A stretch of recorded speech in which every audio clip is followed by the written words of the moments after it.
Boa tarde aos colegas no Brasil, neste 15º Encontro Nacional de Filosofia Clínica e primeiro Encontro Internacional de Filosofia Clínica. O tema deste nosso evento diz respeito à epistemologia nos diferentes aspectos que seguem desde os elementos pessoais até aqueles que nós encontramos no consultório. E este é o tema da fala, que segue agora em alguns minutos.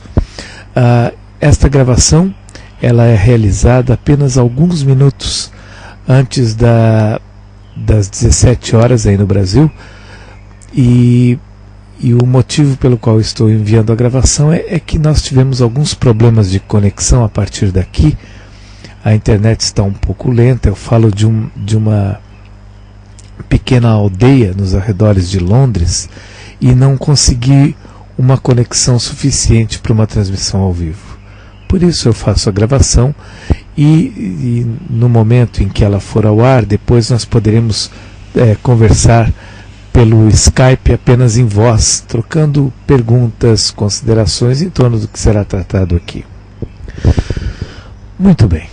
Quando no consultório nós trabalhamos a historicidade dos nossos partilhantes, a estrutura do pensamento deles, alguns elementos apontam diretamente para a epistemologia, as teorias do conhecimento que a pessoa utiliza.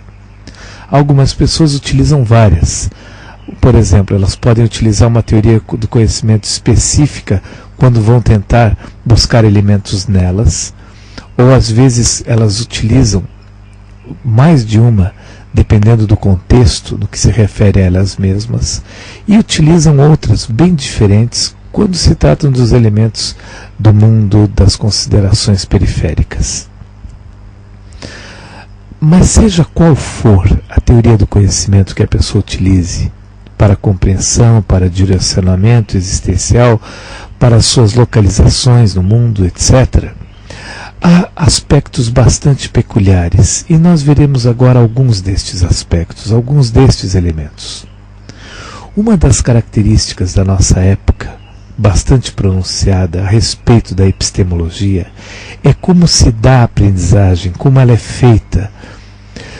E é um fator bastante insidioso que percorre longos trechos e elementos nesta formulação.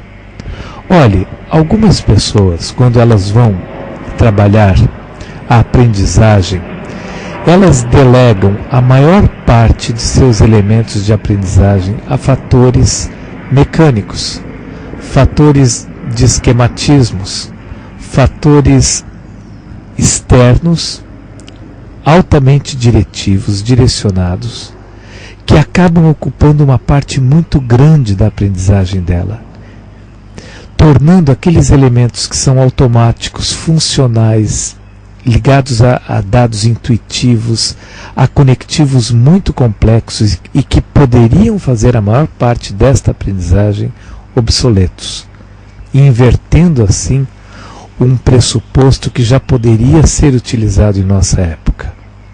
Eu vou repetir e depois darei alguns exemplos.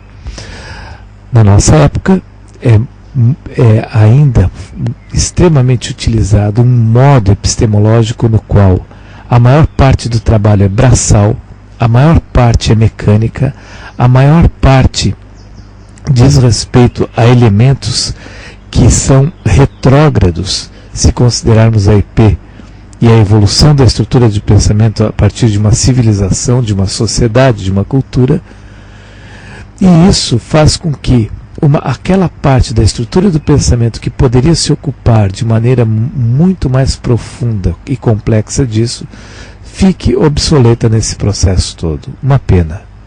Podemos fazer bem diferente. Vamos ver agora alguns exemplos. Uma pessoa vai aprender a dirigir o automóvel. Você já viu como é? Já visitou uma autoescola? Vá até lá. Observe como é feito. Um sistema de repetições, um movimento no qual fatores mecânicos são treinados exaustivamente. Se você quiser deslocar isso para a área da arte, por exemplo, visite uma escola na qual se estuda piano. Você observará no ensinamento do piano algo muito similar, repetições exaustivas de sequências no teclado. E isso não é apenas nessas duas áreas. Em grandes partes e de uma maneira muito extensa, hoje isso é muito utilizado. É uma pena. Este aspecto mecânico faz com que os elementos mais profundos, automatizados, puxa vida, a pessoa levou a vida inteira para construir a sua estrutura de pensamento tal qual ela é hoje, neste momento. Por que utilizar tais artefatos, tais artifícios mecânicos e retrógrados do ponto de vista da complexidade da EP? Bem, mas como poderia ser diferente? A diferença aqui vai partir da historicidade da pessoa, da epistemologia que a pessoa utiliza nos vários contextos, das várias maneiras, e as adequações, desde os exames das categorias, ou seja, do mundo objetivo, que é onde ela está inserida, até os procedimentos clínicos informais dela. Dentro disso, o que se pode trabalhar quanto à epistemologia na clínica e na pessoa? Muito provavelmente nós já estamos num patamar no qual podemos sugerir, orientar, ajustar com pequenos elementos, pequenos desvios, pequenos focos, pequenas orientações que farão com que a estrutura de pensamento, ao tomar ciência e contato com isso, faça a maior parte. Há muitas exceções a isso que estou falando. Claro, vocês são filósofos clínicos, estudam, trabalham com pessoas em hospitais, em clínicas e sabem das inúmeras exceções. No entanto, vamos prosseguir dentro desta linha de concatenação dos conteúdos em direção às profundidades epistemológicas e vamos deixar as exceções de lado neste momento. O que ocorre quando uma pessoa, por exemplo, vai aprender piano? Um filósofo clínico que conheça a historicidade, a estrutura do pensamento dessa pessoa e saiba que, pela maneira epistemológica dela estar, o caminho epistemológico mais indicado para ela é uma audição que nem começa pelo piano propriamente, começa pelos movimentos ambientais, o trem que passa pelo morro, os carros que buzinam, o vento e suas muitas volições, o caminho das marés. Quando o filósofo clínico, então, passa a orientar a pessoa para esse tipo de audição e, em seguida, ele anuncia os elementos básicos do teclado, deixando a pessoa livre para evoluir a partir dali, muitas vezes assim nós já conseguimos fazer com que alguns músicos, como Hermeto Pascoal, se anunciem no horizonte, por sua criatividade, por seus horizontes abertos, por seus atalhos, por seu modo de ser. No entanto, e aqui nós estamos tratando de filosofia clínica, isso não é uma regra, isso não vai funcionar para um grande contingente de pessoas, vai funcionar para algumas pessoas. Quando nós trabalhamos em clínica, a epistemologia, e vejam esse caso da música, pequenos toques, pequenas orientações, pequenas partições foram colocadas diante da pessoa. E ela, a estrutura de pensamento dela, fez a maior parte na aprendizagem de tudo isso. Isso não é apenas utilizado em música, você pode utilizar isso em muitas áreas do conhecimento humano. E claro, aqui nem de longe nós estamos tratando dos sistemas métricos de notas, de prêmios, de quem sabe mais, quem sabe menos, mesmo porque existencialmente falar nisso é um contrassenso. Não há nada que justifique mais isso. Cada um vai aprender e se desenvolver à sua maneira e em direções e sentidos diferentes, com contribuições existenciais diferentes. Bem, mas há instrumentações aqui que precisamos aprofundar. Uma das questões aqui que são bastante prementes nesses conteúdos é que quando nós levamos elementos epistemológicos de aprendizagem não mais coercitivos, não mais altamente diretivos, como a história dos sistemas de conhecimentos educacionais epistemológicos, a estrutura de pensamento, ao se ocupar da maior parte, e a área mecânica que leva esses princípios da menor parte, nós estamos agora diante de uma epistemologia completamente outra. Vejam, ao ensinar, por exemplo, alguns elementos do piano para uma pessoa, por esse mecanismo epistemológico, filosófico, clínico, no qual pequenas inserções são feitas e orientações para que a estrutura do pensamento faça a maior parte, a estrutura do pensamento pode desde objetar o ensinamento, porque pode, por exemplo, no bojo de todas as considerações, nós estudamos 30 tópicos básicos, letras, um abecedário, que se associam e se subdividem ao infinito, formando 600 mil tópicos, 1 milhão de tópicos, 10 milhões de tópicos, e assim vai. Pois, nas considerações todas, a estrutura do pensamento pode chegar à conclusão e que a aprendizagem do piano vai respingar em áreas afetivas da pessoa que neste momento da vida dela não podem passar por respingos. A estrutura de pensamento pode, no bojo dessas considerações todas e dessa inserção, deste encarte que está sendo proposto a ela, pode chegar à conclusão, entre outras coisas, que os prejuízos sofrerão perdas que não podem ser, nesse momento, permitidas pelo que a pessoa está vivendo. E isso tudo ocorre numa análise indireta extremamente complexa. Se nós fôssemos levar isso na ponta da caneta pelo tópico raciocínio, talvez dificilmente chegássemos a essas conclusões. São aqueles mecanismos da estrutura do pensamento que se anunciam indiretamente e dos quais nós temos notícias muitas vezes remotas, no entanto suficientes para sabermos que isso se passa. Ou seja, neste caso, a estrutura de pensamento dirá: não vamos aprender o piano. Ainda que vários tópicos da estrutura de pensamento da pessoa, mais ligados aos exames das categorias, mais ligados ao dia a dia, a este mundo objetivo, como volições, desejos e emoções, digam que a pessoa quer aprender. E ela se frustra. Bem, o que ocorre aqui geralmente é um choque. Esta pessoa procurará por ajuda, talvez de um profissional, dizendo que quer aprender piano e não consegue, pedindo para que ele utilize instrumentos mecânicos, próteses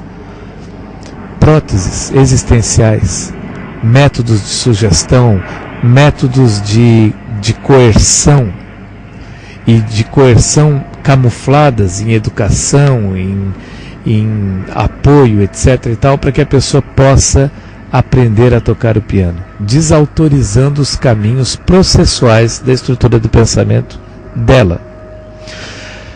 Os colegas que já estão familiarizados com matemática simbólica sabem que a estrutura do pensamento como um todo, ela usualmente se comunica por impressões, orientações, indicações e muito raramente por elementos tópicos focais. Ou seja, é muito provável que a pessoa, então, por instrumentos de coerção, aprenda a tocar o piano.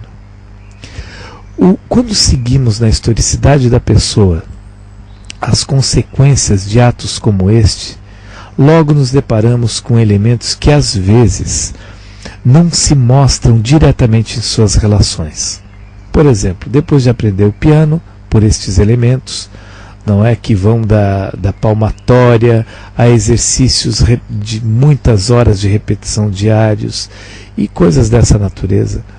A pessoa finalmente aprende a tocar o piano. O que acontece? Ela, depois, quando vamos verificar o que houve, ela não sente qualquer ânimo no piano. Aquilo se torna uma tortura existencial. ela começa a apresentar problemas periféricos que espirram, esparramam, batem em outros tópicos. Tudo isso por conta de uma desautorização existencial que a pessoa promoveu. Como saber quando e como a EP se pronuncia com relação a estes elementos? Isso demanda um longo estudo e um aprofundamento, e para isso temos desde dados divisórios, enraizamentos e outros recursos que utilizamos na clínica. Bem, no entanto, quando eu coloco estas questões de epistemologia em faculdades, em palestras, em conferências, e esses dias tive a oportunidade de falar para filósofos fora do país sobre esse assunto, algumas questões são colocadas. Ora, vivemos numa sociedade, somos seres sociais, também somos, não é? Estamos no mundo, estamos numa jornada na qual há uma interdependência, há uma colaboração, há uma associação. Nesse caso, se fôssemos pregar uma epistemologia desta natureza, filosófico-clínica, como seria defensável? Como, por exemplo, formar um médico com essa epistemologia que estou mostrando aqui? Como podemos formar um filósofo clínico? Como podemos educar uma criança, nossos filhos? Como podemos fazer por esse sistema epistemológico? Bem, acontece que quando essa ideia inicial que eu coloquei, ela pode parecer desvinculada e dissociada de tudo que está em andamento, e não está. Evidentemente não está. Ela está fortemente concatenada a tudo que vivemos, ao nosso mundo, à nossa época, aos nossos dilemas, às nossas dificuldades e aos nossos caminhos existenciais e sociais. Ou seja, estes elementos eles estão inseridos nisso e não dissociados disso. Eles entram como uma formulação a partir daquilo tudo que já há na pessoa. Lembre que há poucos momentos eu citei que a nossa estrutura de pensamento já está em alto grau formada. Não é preciso que utilizemos técnicas e elementos coercitivos com ela em muitas áreas, em muitos campos, bastando apenas algumas orientações e indicações. Ou seja, o estudo da medicina, da filosofia clínica e de outras áreas prosseguiria na forma como é feita hoje, no sentido do estudo, dos vídeos, da experimentação, em boa parte sim, mas uma parte maior seria delegada a estas outras funções, e utilizaríamos nas áreas que são fortemente objetivas e precisam do sistema métrico de pesagem de resultados e tudo mais, avões que nos mostrariam as adequações e os ajustes necessários. E aos poucos, à medida em que as coisas fossem evoluindo dentro disso, migraríamos fortemente então para uma epistemologia na qual os elementos seriam apenas indicativos. Não precisaríamos mais além disso. Bem, mas aqui há outros elementos derivativos muito importantes. Vamos ver alguns deles. Quando utilizamos o fator epistemológico, tal qual ele é colocado aqui, fazendo com que a estrutura de pensamento que já está praticamente constituída se ocupe da maior parte, elementos de composição logo surgem no horizonte. Então, por exemplo, ao ensinar o piano à pessoa por esse sistema epistemológico, ou marcenaria, ou mecânica, ou outra coisa, a estrutura de pensamento pode pegar estes fundamentos e, mesclando com outros, compondo com outros, criar dados e elementos propositivos tão distantes daquilo que foi colocado inicialmente que a pessoa, desatenta desses enunciados, às vezes não se dará conta de que algo que vem a seguir está fortemente vinculado a isso. Vamos ver um exemplo. a pessoa foi aprender piano por esse sistema e após algumas aulas, 8, 10, 12 aulas, ela se desinteressou daquilo que estava ali em andamento e foi até uma mercearia ali perto e ao começar a vasculhar e mexer em alguns produtos, teve uma ideia. Ela teve uma ideia de se mudar por uma área um pouco mais afastada da cidade onde ela vive, e lá ela decidiu retomar algo que há muito tempo ela não via e que só tinha notícia quando estudou há muito tempo isso e viu algumas gravuras e nunca propriamente chegou a mexer com isso, que é a apicultura. Ela decide trabalhar, lidar com abelhas e tudo mais. Ora, o que uma coisa tem a ver com a outra? Aparentemente nada, não é?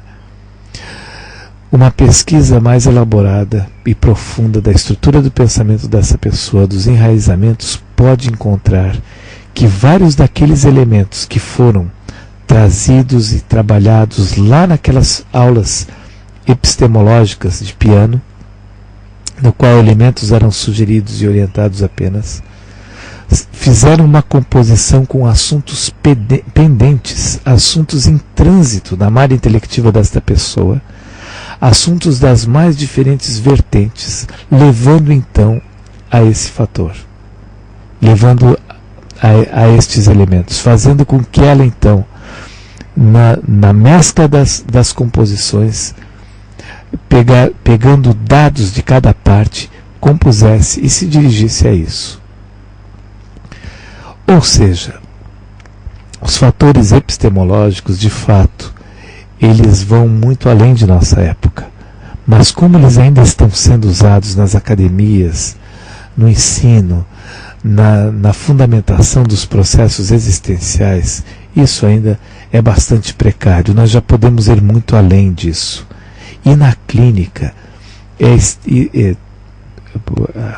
com os partilhantes, eu atendo pessoas no país inteiro, atendo à distância, aqui da Inglaterra, eu utilizo muito a epistemologia quando há essa abertura na malha intelectiva da pessoa. Lembre, não é para todo mundo. Há pessoas que fazem fechamentos como garrafas térmicas em partes de suas EPs, em partes de suas vidas. Elas não querem mais aprender coisa alguma em certas searas da vida delas, querem apenas reproduzir, refazer caminhos sempre da mesma maneira. É um direito, é uma forma de viver e tem seus méritos e suas indicações tanto quanto as outras. No entanto, há pessoas fortemente epistemológicas. Elas estão aprendendo continuadamente, elas estão crescendo para além do discurso continuadamente. Ela não é assim. Para tais pessoas, os caminhos existenciais são completamente outros, são completamente diferentes. Na clínica, e esse mesmo processo e mecanismo que eu descrevi aqui muitas vezes é utilizado, bastando que nós indiquemos, coloquemos pequenas tintas em determinados elementos existenciais e a própria pessoa então faz os derivativos. Como isso às vezes é extremamente complexo, é muito importante e recomendo os cuidados, com a historicidade, com os exames das categorias, com os enraizamentos. Importante a gente ter esses cuidados, sabendo que ainda assim isso, claro, não é uma ciência exata e há muitos caminhos aqui.